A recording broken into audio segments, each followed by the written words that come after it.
Hey, I'm Jamie Hand, and welcome back to Sacred Pause Weekly. This is the space where we slow down, take a breath, and begin to listen and hear ourselves once again. And today I'm talking about something that most midlife women struggle with, at least at some point. And it's the sense of feeling lost, not broken, not falling apart, simply feeling lost. If you've been saying you don't know what you want anymore, you are not alone. There's a very real reason why this happens, especially in midlife. And no, it's not a midlife crisis. So let's go ahead and get into it.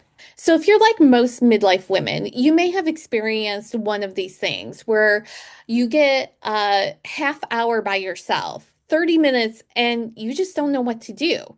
It's you don't want to do work, you don't want to do household chores. It's like a time for you, and you have no idea what to do. Or perhaps you can relate to you've spent so many years taking care of everyone else and all their needs that you no longer know what you need.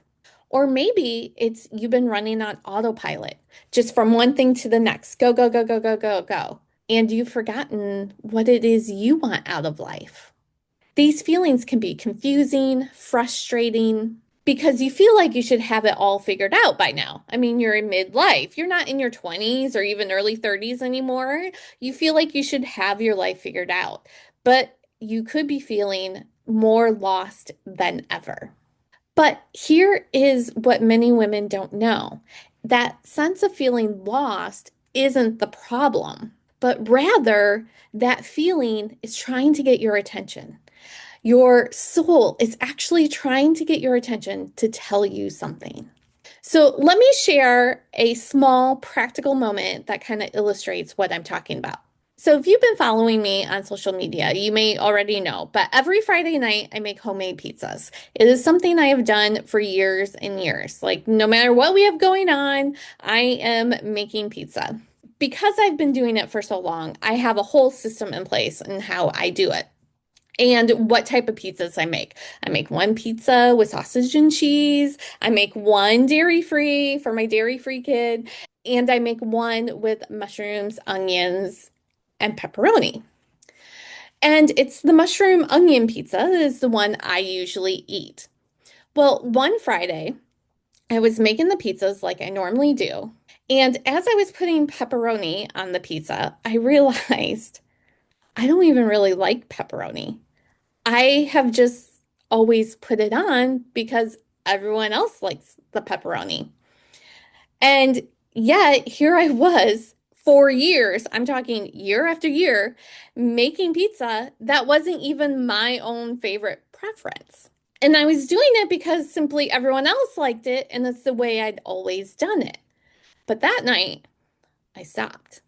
I didn't put the pepperoni on the mushroom and onion pizza. I made the pizza the way I wanted.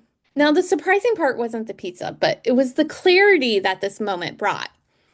If I could lose myself in something small like this and making pizzas about pepperoni or no pepperoni, where else had I disappeared in my own life? Where else was I basing decisions off what everyone else liked and not what I liked? It was a small moment that made me realize how easy it is to move through life without doing the things that you love, especially if you're a mother and you're catering to everyone else and taking care of everyone else's needs. Because here's the truth that most women never hear. You feel lost because you are disconnected from yourself. It's not because you're failing at life. It's not because you've made wrong choices. It's not because something is wrong with you. It's not because you have to fix or change something, but rather it's from spending years being the responsible one, being the reliable one, being the fixer, being the one that holds everyone and everything together, being that glue. It is being the everything for everyone else person. And when you've spent years and years of doing this, of tuning into everyone else's needs, you eventually stop hearing your own.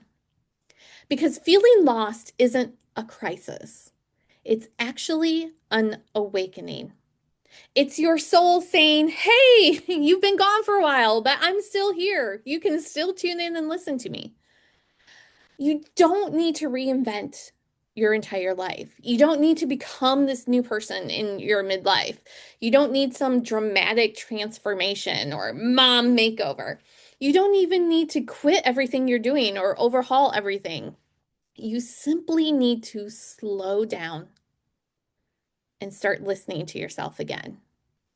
Feeling lost is a sign that something in you is ready to shift.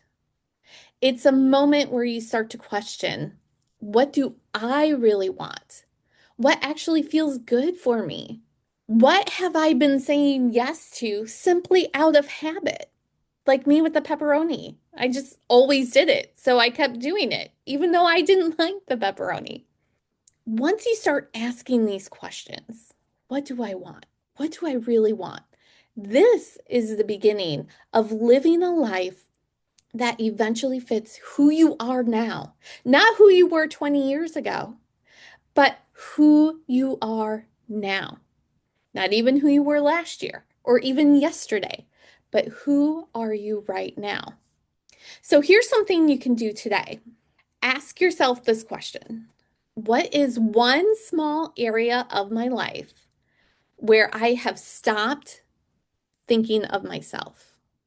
So, what is one area of your life where you stop thinking about yourself? It could be how you spend your time on weekends, how you make meals.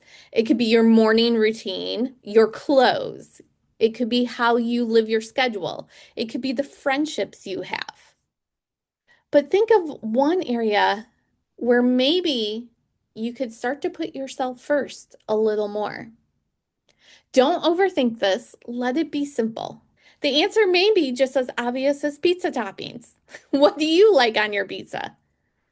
But this is how we begin to reconnect to ourselves, to our souls, to who you really are. Is what are those small things that you're letting go or letting pass by or creating out of habit that you don't even really like? So, if you want to explore more on this topic of recognizing different ways of how you have drifted away from your true self, well, I have created something to help you. It's called the Midlife Audit Workbook. And what this workbook does is it walks you through 4 areas of your life so you can start to see where things may feel heavy, where they feel out of alignment, where it just doesn't feel good. And then what actually needs your attention right now? This is a simple process meant to bring you clarity, and it's the great first step in reconnecting to yourself. So you can download it using the link below. All right, thank you so much for listening to this video and being here today. And go ahead, take a pause for yourself this week. All right, I will see you in the next video.